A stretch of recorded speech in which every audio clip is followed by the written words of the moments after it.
Now, you've also been spending time setting up the Michael James Jackson Foundation. Would you mind telling us a little about that?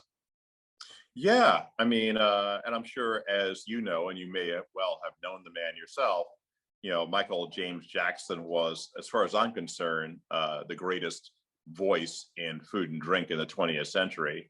I can't think of anybody on the food side, the wine side, the cocktail side, who could claim to have launched Mhm. basically an entire wave to some extent worldwide of a particular type of food product, and in this case craft beer, which I don't think would be at all the same without him. He invented the idea of beer Yeah. style, the way we talk about it, the way we do competitions, everything. And he was my friend, and mentor, and also a distinctly and noticeably anti-racist person, which is why the foundation is named after him. So what the MJF does is pretty straightforward. We provide scholarships for technical production education Mhm. for people of color, Americans, in brewing and distilling. And the reason why brewing and distilling is partly historical because of the fact that there was a fund that was set up under the old American Institute of Wine and Food that was a brewing and distilling scholarship.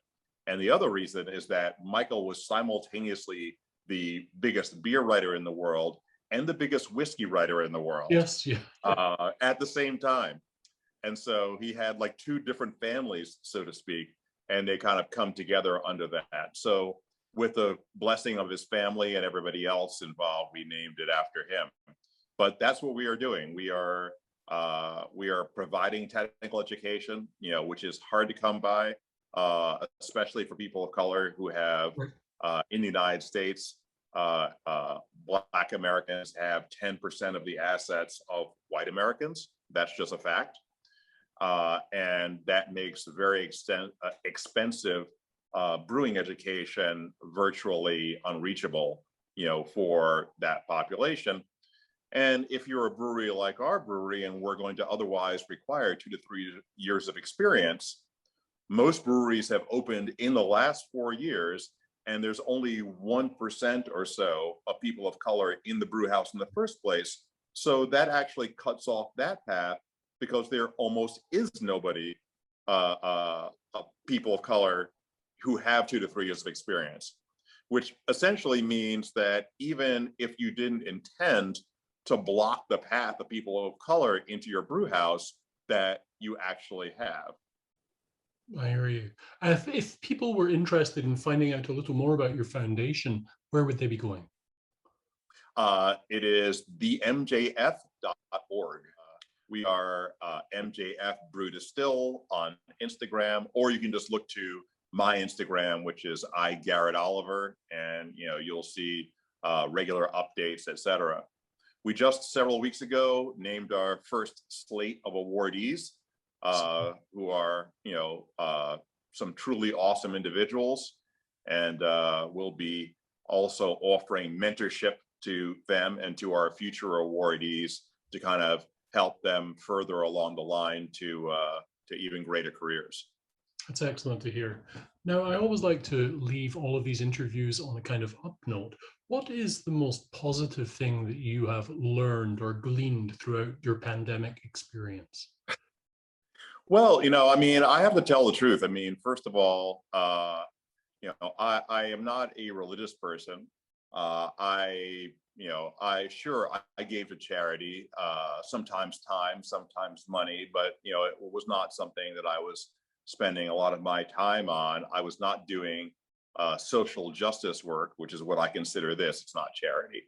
But I was working on my things, my Mhm. career, my friends, my family, taking care of me, and not really. Yes, we did things for a wider brewing community, but not in the way that I am now, and spending a lot of my time working on behalf of other people. I've started doing stuff like delivering groceries to people in need in the Yes. neighborhood, etc. So I think that there is a way in which the pandemic, I haven't learned French. or relearned French. I haven't, I haven't lost 20 pounds. I haven't done this. I haven't done that. But I think that there can come out of the pandemic a greater sense of awareness politically, and also a greater sense of community.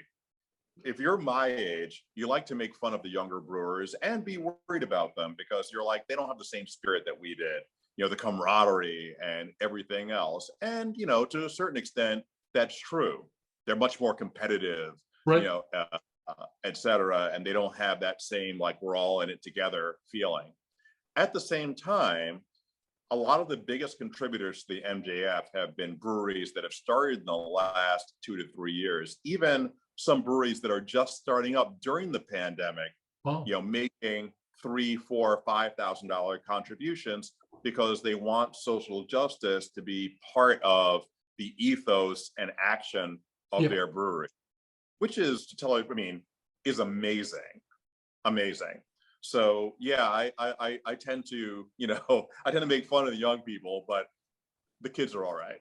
Impressive. Excuse my ignorance here, but where are you at in New York right now with regards to lockdown or regulations, anything like that?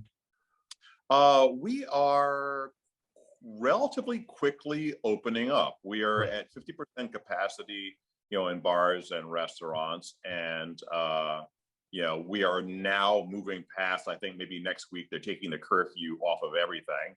It had been 10 o'clock, then 11 o'clock, then midnight. Bars in New York used to close at 4 a.m. So, yeah, of course, we're not really into curfews. CDC just gave guidance yesterday that it's fine to walk down the street without a mask, that you only need a mask if you're indoors or in a crowd outside. Okay.